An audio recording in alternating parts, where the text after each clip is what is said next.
Still waiting for some more people to trickle in.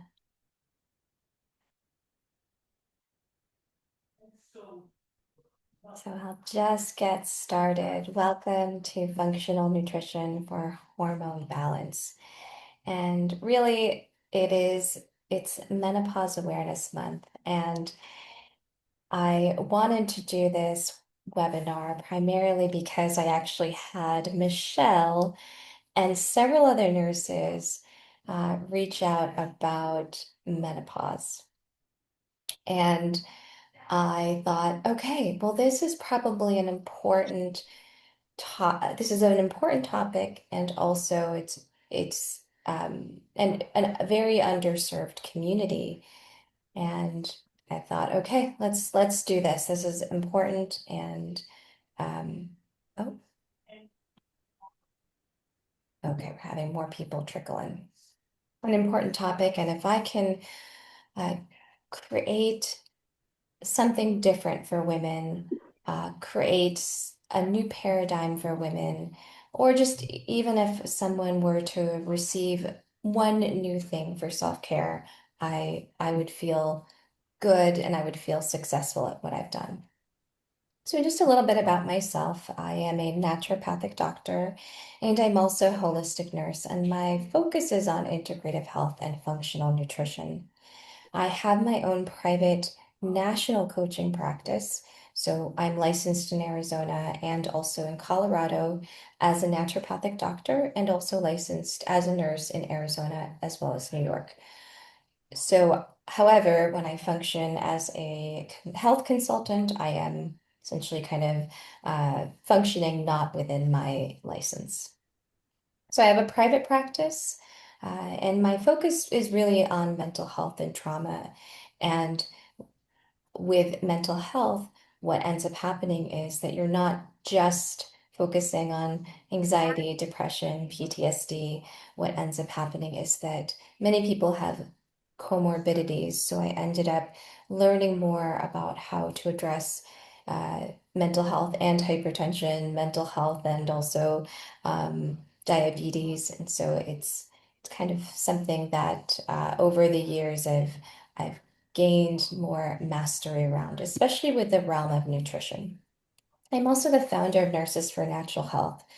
As a nurse, I never quite felt like I fit into a specific floor, if you will. So I would, I went to pediatrics, I went to geriatrics, I went to case management, and I just kept kind of finding myself feeling like I didn't have a home. I didn't feel like I belonged. And essentially, what happened was I got sick. And it was in getting sick that I actually met my first naturopathic doctor. And from then, I learned about the medicine. I learned about the different modalities that they used. I learned about the philosophy of healing, the innate healing vital force, and I fell in love with the medicine.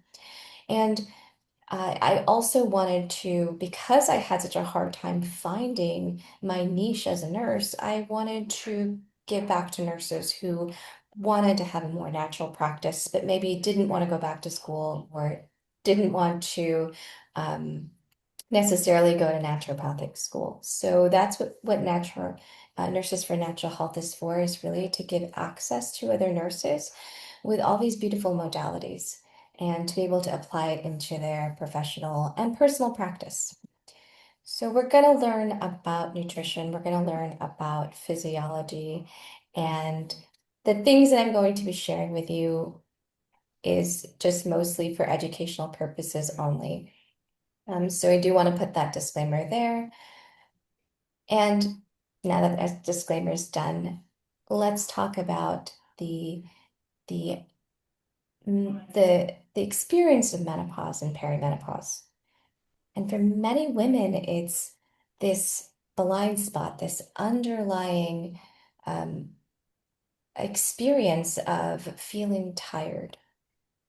You feel that there's a transition, but there's no start and there's no end point. You're kind of in this limbo where your body's not the same way, your mind is not the same way, you're not eating the same way you used to.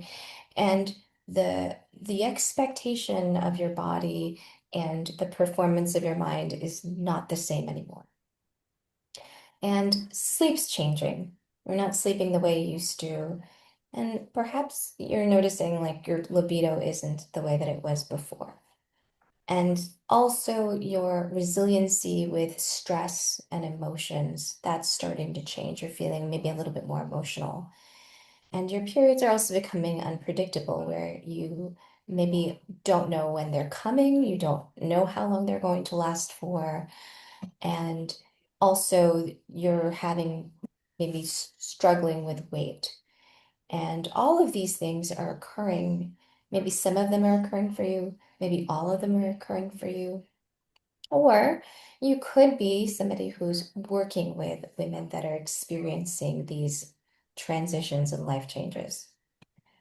And the truth is that as women, because we haven't really identified and characterized these transitions, it's a little bit of a struggle, right?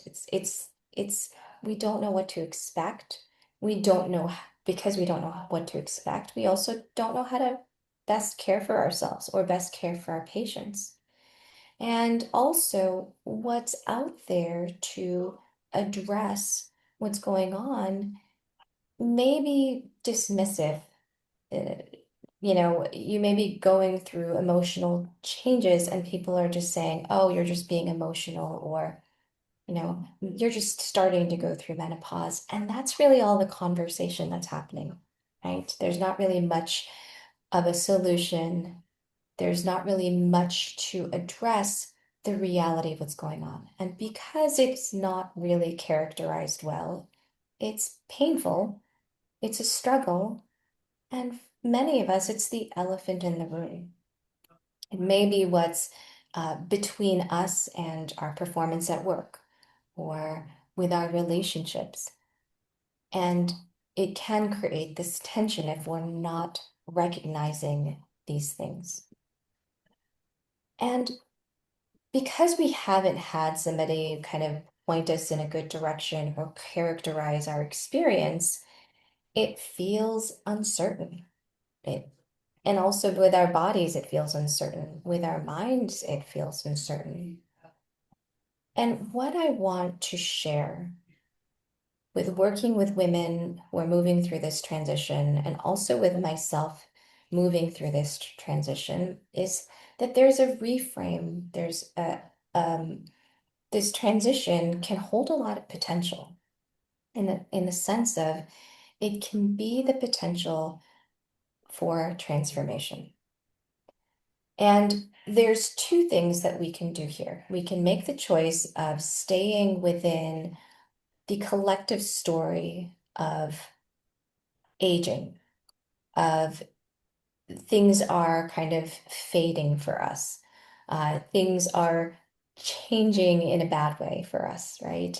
And the story of limitation, that there's a story that I have to quote unquote fight this, right?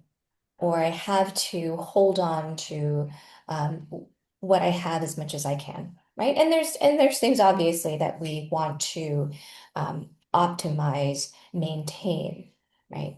But sometimes the collective story is that I have to fight this from happening, fight this transition. And really what's occurring is fighting a potential for transformation.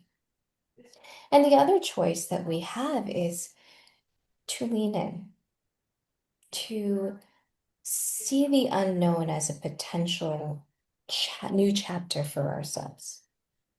And really, what's happening is that with the uncertainty, we're being asked to step into a different kind of wisdom, a different kind of intelligence, an intelligence that has guided all the women that have come before us. And that in stepping into the uncertainty and trusting the innate intelligence of our body, we can rediscover harmony within ourselves and harmony really within our hormones. And so at this moment, I invite you now to choose. There's A, which is to to resist in some senses, to keep this collective story of loss, right? And then the other choice is to step into the uncertainty, into this potential for transformation and wisdom, and potential for all of us to kind of discover a new way. So I happen to like the, I've gone through so many iterations of myself in my career that I've often seen uncertainty and change as a good thing. So as I embrace kind of this new chapter in my life, I see it as the potential of transformation and embodiment of a different kind of corporeal intelligence and emotional intelligence, if you will. Because really, that's what the potential of perimenopause and menopause is. It's about energetic transformation. And also, what my cycles have taught me is radical self-care and love, where I cannot push my body to function in a certain way like I could in a certain time of my cycle. So it's helped me to really hone in that self-care piece, that compassion piece. Like, for example, there are certain times of the month uh, that I'm not able to speak eloquently or convey words. It's difficult for me to access logic and reasoning. However, during those times of the month, I've learned not to necessarily say, give a talk like this. I've learned that the self-care that I need in that time of my cycle is actually to play more piano, to get into art, to lean into my relationships and take care of those relationships during that time of the month, because that's where my body, my mind is lending itself towards. So I invite you to start to see where your natural um, capabilities are during certain times of your cycle, or if you have stopped cycling, I invite you to um, see where your innate skills may be. So the new menopausal woman, I invite you to see this possibility for yourself and maybe for the people that you work with. What if the new paradigm that we want to step into is someone who's radically and fiercely in love with herself, right? Because when you are in menopause, it almost seems like there's certain things that you cannot do or tolerate anymore, right? I know there's certain times of my cycle where I'm like, I have to say, I have to say no to certain things. My boundaries are fierce and strong, right? And clarity about who she is. She has strong boundaries. She has a strong connection to herself, to source, and others. She's wise and tangibly powerful. She steps into the room and you can already feel her nurturing presence. And also, she embraces life as it is. And could this be part of that transition for you?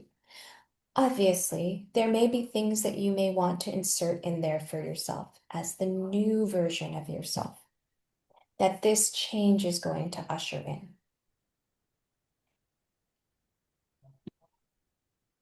So my goal, the end of this hour, is to help you characterize 1 to 2 concepts that are helpful for you regarding the changes to your female physiology. And that you are able to implement some self-care in accordance with your hormonal cycles. And that by learning what you learned today, that you're able to enter into greater self-compassion and greater awareness of the natural rhythms of your body. And then at the very end, I'll invite you, if you feel called to, join the functional nutrition certification for nurses. It's going to be starting mid-January. And essentially, it's going to be very similar to this, where we talk about physiology, we talk about nutrition, and we also talk about psychospiritual stuff as well. And then also so I had 45 women sign up for this webinar. And that's a lot of women, right? Uh-huh. Told you. Yeah. Michelle, you were absolutely correct, right? There's such a great need for this. And there's so many unknowns about nutrition and menopause. What really works? What doesn't work? What's really helpful? What are the natural cycles? Is it really estrogen deficiency? Because some women actually move into a sort of estrogen dominance when they enter into menopause.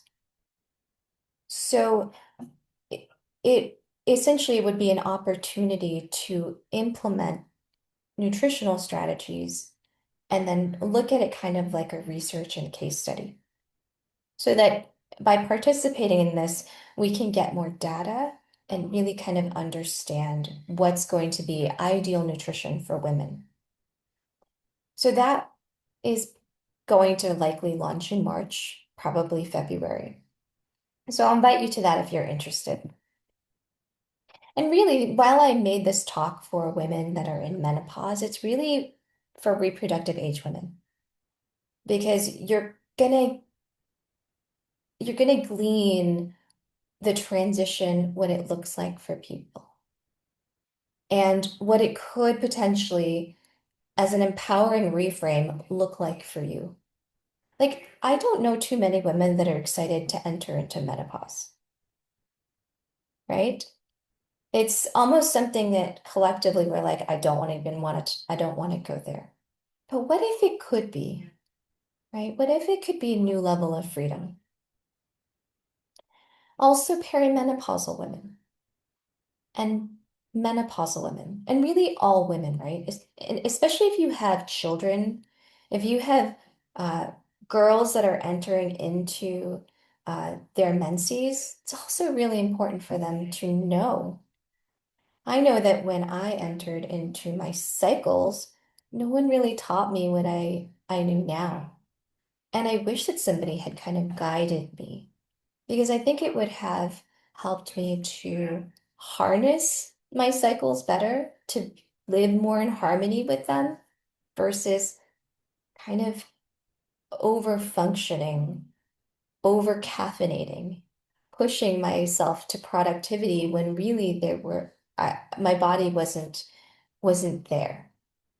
So really this talk and really any woman that you work with, because I hope that you'll gather like a bit or two of information and be able to share it with them. So this collective idea of what menopause is, I want to break down some myths and help to usher in new distinctions about hormonal transitions. So what they don't tell you, and the myth is that sex hormones are for that. They're meant for sexual differentiation, they're meant for cycles, and they're meant for the sexy stuff, right? When really, sex hormones are really metabolic hormones first, meaning that they are there to help a woman in blood sugar regulation, in the stress responses, in helping nutrients be available to her, depending on where she is in her cycle. They're there to help her with protein synthesis, to be able to use fats and to be able to metabolize fats, which means that because they're metabolic hormones, they follow metabolic rules. I don't know, I was never taught this in sex ed, right?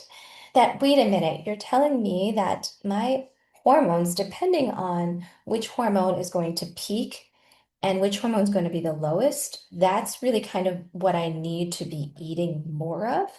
Like estrogen allows me to have better glucose tolerance.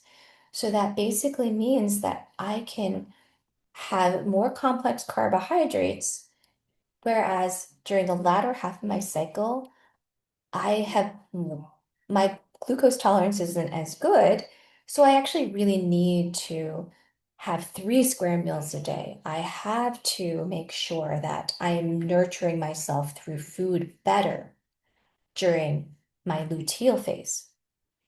So no one told us about these metabolic rules and that the foods that we consume, they're important whichever one we're eating during certain times of our cycle.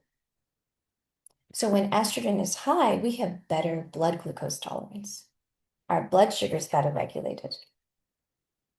What they also don't tell you is that there's, because they're metabolic hormones, they're going to rely on crosstalk between different organ systems. So essentially, what happens during perimenopause and menopause is that we're told that our ovaries stop working, and that's essentially why we feel the way that we do. When really what's happened is when we experience uncomfortable perimenopause and menopausal symptoms, the our metabolism, our metabolic organs like the liver, the adrenals, and the thyroid aren't working optimally.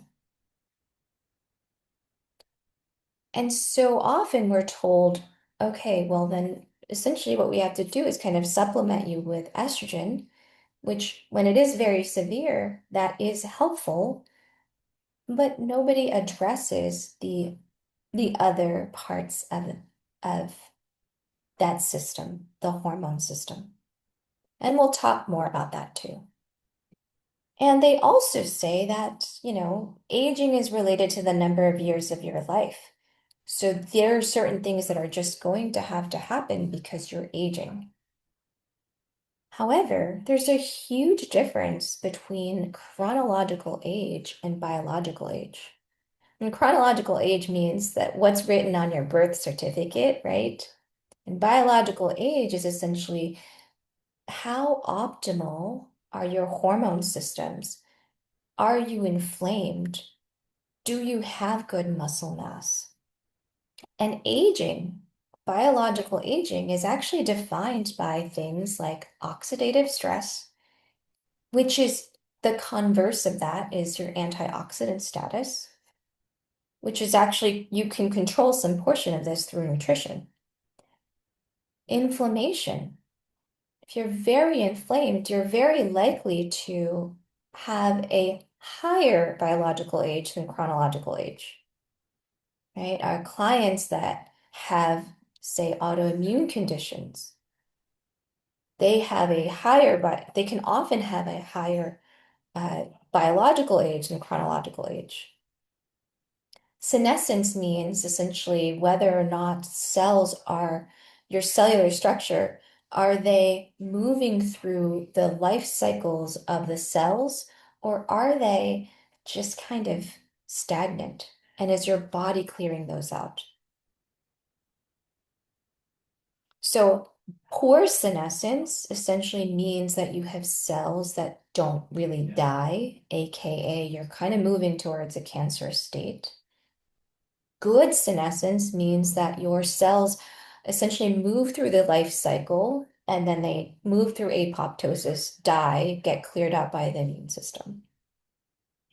Cellular nutrient availability is also important. If you look at longevity, if you look at the epigenetics of staying young, essentially most of the genes that are involved in that are all metabolically related.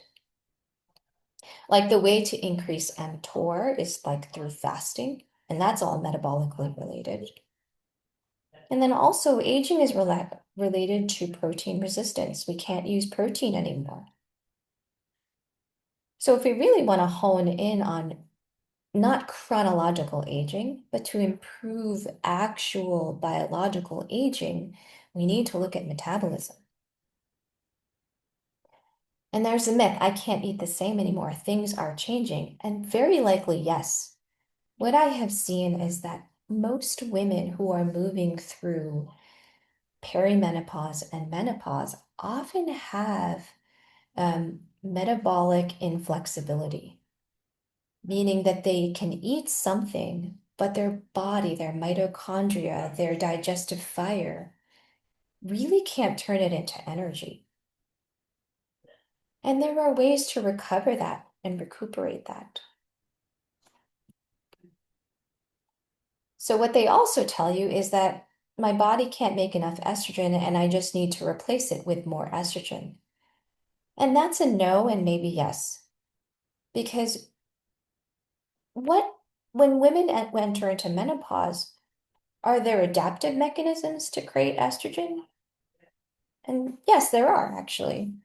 What ends up happening is the adrenals will end up picking up where the ovaries have left off. So if you have strong adrenals and responsive adrenals, then they can essentially create more estrogen. And here's the other thing. You can take testosterone and you can actually shift testosterone into estrogen via what they call aromatization. So there's ways to be able to have estrogen. Now, here's the other thing. You can actually have estrogen dominance in menopause. And you're like, how does that happen if the ovaries aren't working? Well, what ends up happening is your adipocytes or your fat cells can actually make estrogen. Now, the downside is that if you're overweight or obese, then it may be too much estrogen. And also, those adipocytes can also transfer in regards to inflammatory cytokines. So that's not something we necessarily want to, say, foster or rely on. So even when we're in menopause, we still need to consider the estrogen balance. So even if you replace, it's also still important that we're addressing energy and metabolism. So they also say that uncomfortable menopausal symptoms is a way of life for all women and a rite of passage. And there's two parts to that. There's there is a rite of passage that is occurring that uh, we women are creating the way for. This community is creating the way for that. And then uncomfortable menopausal symptoms may not necessarily always be the case. Like, for example, if you look at East Asian cultures, Japan, China, and Korea, in Japan, they don't even have a word for hot flash. And they see the time as a natural life transition. And the framing is balancing yin and yang. So the early part of our life, the pre-menopause, is very yang dominated. It's very much go, go, go, create. Um, and then the menopausal part is yin. It's a focus on restoration. It's a focus on rest renewal. And the Maori see they actually have rituals, essentially a rite of passage for the elders, because that woman then becomes a wise woman. And isn't that a beautiful thing, right? And it's not just menopause that women are ushered into that new state. It's also uh, um, adolescence. When girls enter into menarche, many of these cultures have a ceremony to usher the woman, the now new woman, into that. So there's a recognition that she's changed, that she's shifted, that there's a transformation, there's a new expectation of her, and that there's also women that are there to guide and lead her. And wouldn't that, thumbs up, if wouldn't that be nice for women, right? Entering into menopause? That there are women ahead of them that are showing them the way, that are helping them into that transition and creating rituals. Gosh, wouldn't that be nice? Unfortunately, the Western framing is that menopause is medical and pathological, and that we need to treat the symptoms. And in some cases, that may be the case. However, I often wish that there were healthier frames for that. So, just to summarize, sex hormones are primarily metabolic hormones. And so we have to talk and kind of address them with metabolic solutions. That the liver, the adrenals, and the thyroid, they need to be addressed for improved hormonal balance. And that to support healthy aging, we need to look at reducing inflammation, introducing antioxidants, and improving cellular nutrient availability. And if you're in perimenopause now, these are some of the things to focus on. Your blood sugar. Really tighten that up because estrogen is the buffer for that. And then as estrogen starts to lose its hormonal rhythm, then if your blood sugars aren't well regulated, it can be problematic as you enter into menopause. Focus on also improving adrenal function and thyroid function. And adrenals, really stress management. They're going to essentially be also blood sugar regulation, making sure you have enough proteins, using adaptogens, working with your cycles, and same thing with thyroid function. Looking at circadian rhythm, like starting to if you haven't done any chronobiology or chrononutrition work, I highly recommend just beginning with journaling. So essentially what you would do is journal your cycles for the next 3 months. And that'll start to give you an idea of the symptoms and what to expect, and also your food cravings. And this would be also the time to start to improve sleep, because if sleep is not good now, then circadian rhythm isn't good when you enter into menopause, and metabolism won't be good. So those are kind of one of the things, the early signs that your circadian rhythm is starting to not be in tune.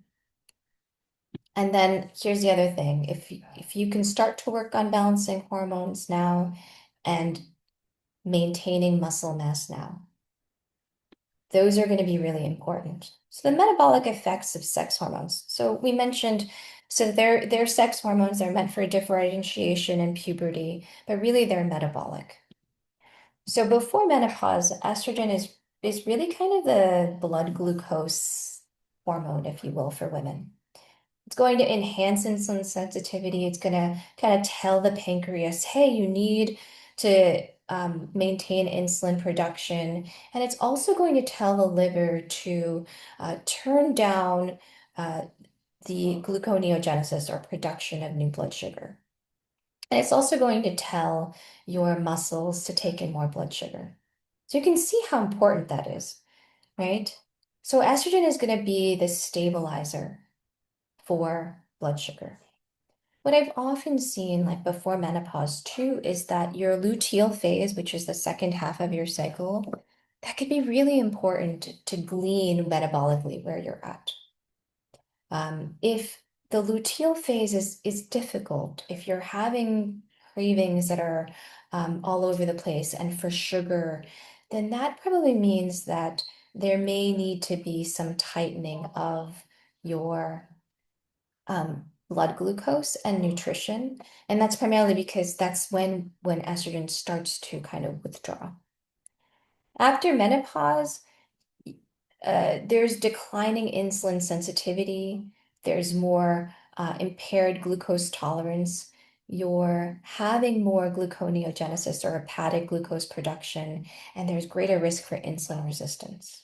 And that's why you see many women moving into diabetes, insulin resistance, and also starting to have a change in their metabolic composition. So they start to gain more weight, and it's primarily because you're having more insulin resistance. So really, if I could summarize this, it's improving blood sugar regulation and lower glycemic index foods during peri and postmenopause.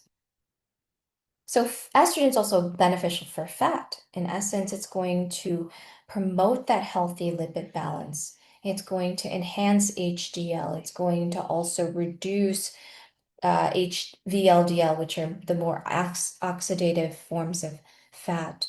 It's also going to produce a better use of fatty acids. So now you can see estrogen is not only good for glucose, but it's also for fat. So after menopause, you see that buffering effect by estrogen withdrawal.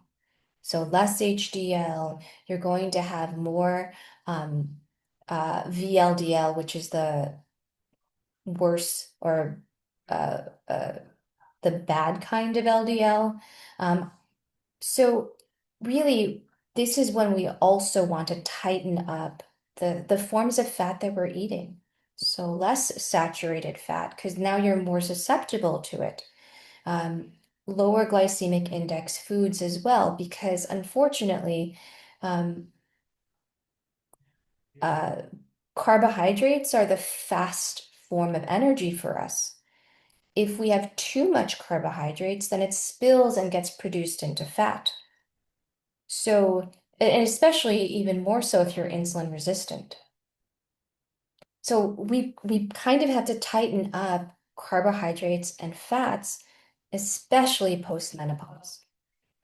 Protein. So protein is important no matter what. It is used by the body for practically everything.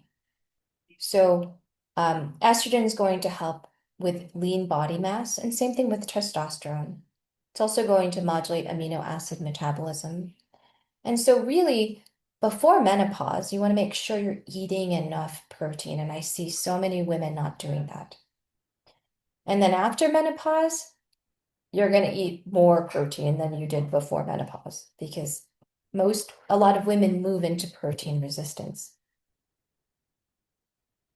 So here's an interesting research article, which essentially kind of moves through important dietetic recommendations for women. So protein, at least 1.0 to 1.2 grams per kilogram per day to maintain muscle mass. Because once muscle mass decreases, then you kind of move into um, uh, a harder time with glucose tolerance because there's your blood glucose, there's nowhere to put it. The first place is really the liver and the muscles. But if your muscle mass is low because maybe you're not eating enough protein or you're not doing enough resistance training, then the blood glucose isn't really going to have a place to go. Likely, what's going to end up happening is it's going to get turned into fat. You also want to ensure that you are favoring unsaturated fats. You're eating low glycemic index carbohydrates because you're not having the buffering effect of estrogen as much, or it's not in the same rhythm, so we can't rely on that as much. Also, unfortunately, what I often see is that women start to gain weight. So when women start to gain weight, then they reduce their intake. And then when they reduce their intake, they end up moving towards a lower basal metabolic rate. And then the body gets really conservative, and now it becomes efficient at a lower metabolic rate. But here's the thing, you may still end up gaining weight, but now you're deficient. So really, in certain cases, it actually might be reverse dieting that some women need and enhancing their muscle mass. So this article basically says don't restrict calories unless you're working with a provider, because then you're running the risk of micronutrient deficiencies and other deficiencies. High fiber diet, so they're saying 30 to 45 grams per day so that you can actually improve insulin sensitivity. And also fiber, if for those women that are metabolic syndrome, that have estrogen, high estrogen, that are in menopause, but it's from the production through fats, we really also want to clear out some of those estrogens. So fiber is going to help to do that. Phytoestrogen intake, it may help to relieve hot flashes. So there's recommending 20 to 40 milligrams per day. And eating several servings of food, fruits and vegetables. And then here, cancer prevention, cruciferous vegetables, so broccoli, cabbage. Those would be the vegetables that really perimenopausal and menopausal women want to be focusing on. So here, this just says that women over time, if they're not changing, if they didn't come to this webinar, they're not changing their muscle mass, then essentially their basal metabolic rate is going to decrease by 250 to 300 kilocalories. And then essentially it can lead to an annual weight gain of about 4.4 pounds a year. But just imagine, like, so menopause, women enter that phase for what, 30 to 40 years? And so if it's 4.4 pounds a year, that could be a lot. So there's an interesting study that showed that high intake of omega-3 fish, soy, and dairy products were negatively correlated with menopausal symptoms and delayed menopause. So the proteins that you're consuming, the fats that you're consuming, could actually help to reduce menopausal symptoms and also even delay menopause. And here's an interesting study too, where we talked about rhythms, we talked about cycles. And what this study showed is that postmenopausal women may exhibit higher levels of oxidative stress compared to premenopausal women of the same age, and also that uh, they show circadian clock changes, and that their rhythm may be different compared to younger women that haven't hit menopause and older women that also haven't hit menopause. So there's a sense that maintaining some kind of circadian rhythm and following the hormonal rhythms could potentially be beneficial in menopausal symptoms. So just to summarize, metabolic estrogen is a metabolic hormone, so we have to follow metabolic rules. And that there are certain nutritional guidelines that we could impart to reduce some of those symptoms. And because the basal metabolic rate tends to decrease, we don't want to just reduce caloric intake because it's going to kind of put us in a situation where we're going to move to micronutrient deficiencies. It's very likely that we're still going to gain weight without necessarily consulting with someone. High intake of protein and omega-3 sources are beneficial in reducing menopausal symptoms and possibly even delaying menopause. And lastly, oxidative stress and a breakdown of the circadian rhythm could be at play with some of these symptoms. So I do want to speak more about the organ system relationships. And unfortunately, we won't really have that much time for it, but I'm going to highlight some important things. And the important things here are that your adrenals have an innate relationship with estrogen. And it's really through these specific hormonal pathways. So if you were to look at cholesterol, it's going to essentially kind of get moved through these pathways into corticosterone and cortisol. Okay. Cholesterol could also get moved into the production of estrogen, and you see here progesterone. So the adrenals can convert estrogen, but also we want to be mindful about stress. Because if we're too high stressed and we spend most of our cholesterol and pregnenolone into the pathways for cortisol, then it's very likely we're going to experience imbalances in progesterone and estrogen.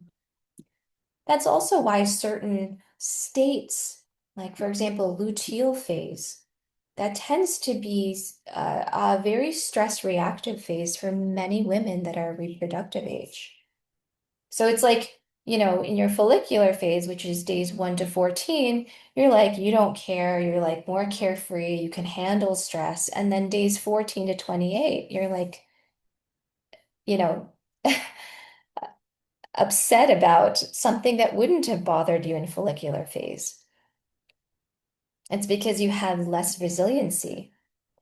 The other thing I want to mention is that the liver is also responsible, the liver and the gastrointestinal tract is responsible for metabolizing estrogen.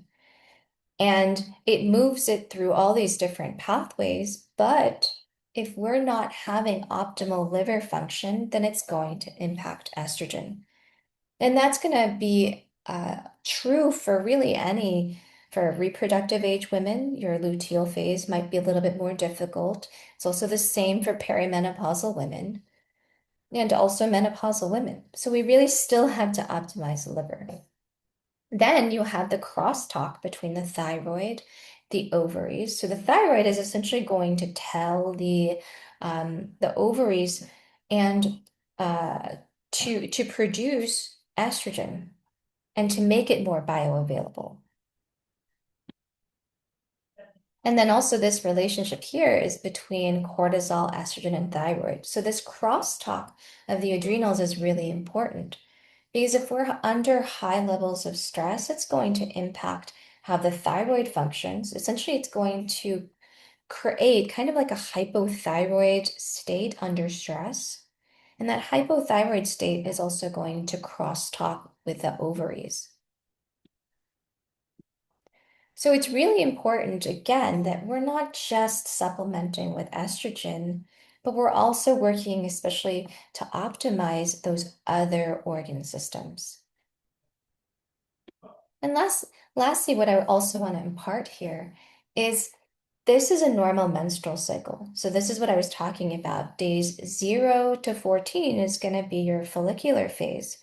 That's when estrogen is high. You're going to be able to have better blood glucose tolerance. And also, with estrogen comes benefits of better engagement and focus of the brain because you have higher levels of dopamine. Estrogen also helps with dopamine synthesis. So you can actually think better during this time of the cycle.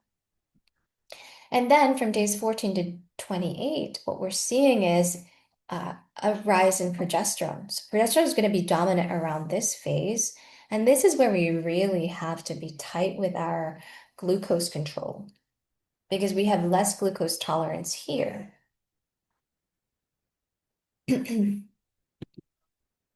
So what I really, really appreciate about other cultures is their view of hormonal rhythms. And like I said, women who have greater menopause symptoms, they have greater oxidative stress and also circadian asynchrony. So if we can start to incorporate some framework for our rhythms, that's going to be helpful for us to harmonize with them. So I'll talk now just about menstruation and how the Taoists view these cycles. So when we're menstruating, so that would be days 1 to day 7, that's the winter time. It's when we draw inward, and this is a time where we're encouraged to rest, to conserve our energy, to engage in meditation or qigong that essentially kind of draws our energy inward. And this is going to also liken to menopause. This is our inward energy being drawn. And then we enter into our follicular phase. So that'd be days 7 to 14. And that's when we're kind of perking up. It's our springtime. Our energy systems, the yang is starting to rise. And also, we're getting this rejuvenation. And this is the time where the Taoists say that it's for being able to set an intention, being able to plan, being able to engage in activities that are creative, flexible, and engaging in more movement. And then summertime is going to be full yang energy. So that's going to be days 14 to 21, where we're radiant, we're connected, we're fully expressed, and we're able to then be exteroceptive, we're outward, we're generous, we're loving to others. And this is where we can have more movement, energy, connection. And then days 21 to 28 is when the fall comes, where our energy begins to descend. And really, the Ayurvedics also say it as apana, which is the descending energy, becomes more prominent. The body is essentially drawing in, beginning to draw inward. And just like fall, we're kind of integrating, we're letting go, we're preparing ourselves. And this might be a time for good journaling, emotional reflection. And so, really, when we enter into menopause, it's a time to return to spiritual creativity. We're no longer using our energy outwards for reproductive creativity. So just to summarize some of the actions that we can take from a nutritional standpoint is don't reduce caloric intake unless you're working with a healthcare provider, because this is going to impact your basal metabolic rate, impact your thyroid, and that's really what we want to optimize. Low glycemic index foods. Sometimes I give the visual of a cupped palm. That's how much starchy vegetables, starchy foods we want to have in a plate for a meal. Keeping total added sugars to less than 25 grams. Eating fruits and vegetables. Try to aim for at least 5 servings of these. And then if we're wanting to focus on cancer prevention, cruciferous vegetables, broccoli, cabbage, radish, and ensuring adequate antioxidants. And then here's really big because this isn't really ever change. Whether you're reproductive age, whether you're in perimenopause or menopause, you want to maintain a high protein diet. The recommendation is 1 kilo to 1.1 gram, 1 gram per kilo to 1.2 gram per kilo, or about 20% of caloric intake. The other way that you can do it is visually, is just how the palm of your hand being the size per meal of protein to have. That's obviously, these are generalized recommendations. If you have some kind of issue with protein breakdown, if you have a kidney issue, then obviously you want to reach out to healthcare provider about that. Start to incorporate weight training. 30 minutes, 1 to 2 times a week, if possible. Omega-3 sources of fish, because we learned how important that was. 2 to 3 servings of smashed fish. That would be wild caught salmon, mackerel, anchovies, sardines, herring. And then if you can incorporate flax, chia, or hemp seeds daily. Look for phytoestrogen sources. So this would be something like soy, but organic, please. Often soy is not organic. Aim for 35 to 45 grams of fiber, and then ensuring vitamin D3 and calcium. And also for the women that are in the northern states, most of the time we get vitamin D during the summer in the northern states. So if that's the case and you didn't get enough vitamin D seasonally, then supplementation and testing may be required. If you're experiencing insomnia, there's research that states that having adequate levels of tryptophan protein sources throughout the day can improve melatonin. And it's not just a one-time meal thing, it's throughout the day that is ideal. So the biggest sources, cheddar cheese, tuna, salmon, those are going to have the higher contents. And then maintaining regularity with how you eat, a low glycemic index dinner so that you're not having issues with your blood sugar during the night, and possibly tart cherry and herbal supplementation by a qualified healthcare provider. And so returning back to your rhythms, I invite you to reflect how the Taoist view of harmonizing, of seeing your rhythms as seasons, how can that be empowering for you? And then lastly, I'll open it up for questions, but if you're not in our newsletter, I invite you to subscribe. You can email me and I can put you there. Uh, I'm going to be doing a menopause research study in the upcoming new year. If you're interested in that, essentially, it would be nutritional guidelines, filling out a survey and paperwork during the study to see what are some of the changes that are happening. And then if you liked this, I also offer functional nutrition certification for nurses, and that starts in January. Now I'll open this up for questions. What questions do you guys have? Or comments, or concerns, or breakthroughs? Any of those?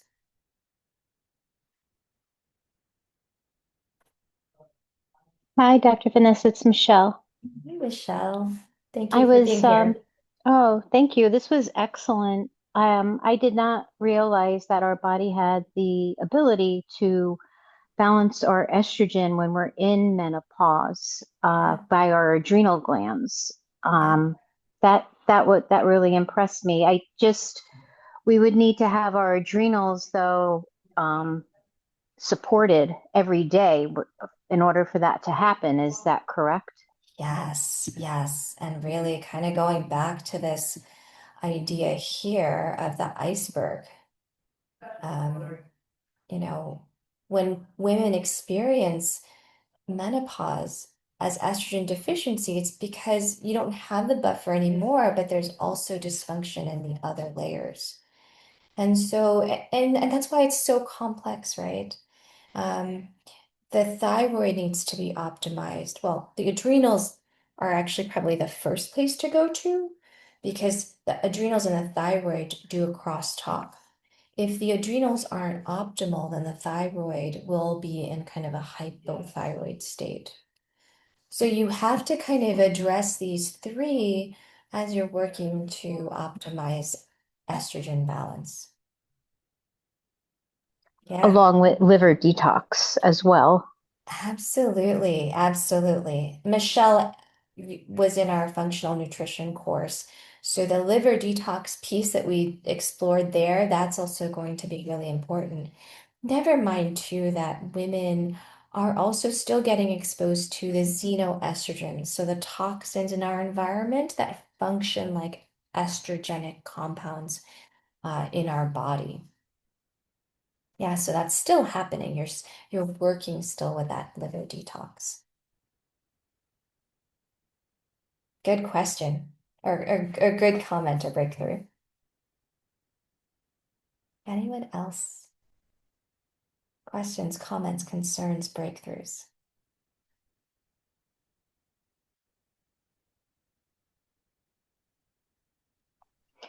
Can I say something? One more thing. Yes.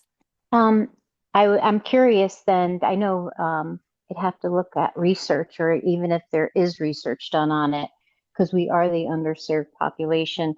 If we were to manage our menopause naturally through diet and support, would that then decrease our risk for heart disease and improve our bone density? I know we're like in the renaissance stage of all this, so Yeah. I would just be curious to know if that would help because women get a 30% increase in cardiac disease after menopause. They're at a 30% increase. So I'd be curious to know if doing it naturally would still benefit us cardiovascular wise and bone density as well. I'm going to the oxidative piece, that would probably where it's going to be the most helpful because cardiovascular disease is also very much tied to oxidative stress. Ah, okay, got it. The Yeah, other okay. thing that would also be really crucial to understand, right, is expectation management.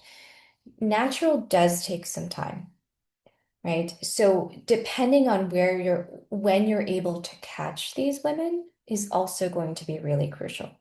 Like, are they still in perimenopause? Are they like fully in menopause? Because there's there's that horizon timeline where we can catch them, optimize these things, and possibly prevent some of those things from happening.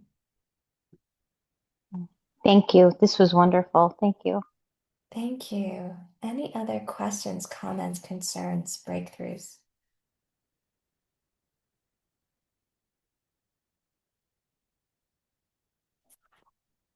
Okay, well, you guys have my email, so feel free to reach out to me if you have any questions at all. And I look forward to seeing you again at the next webinar. Take Thank you care. so much. Bye. Bye. Bye.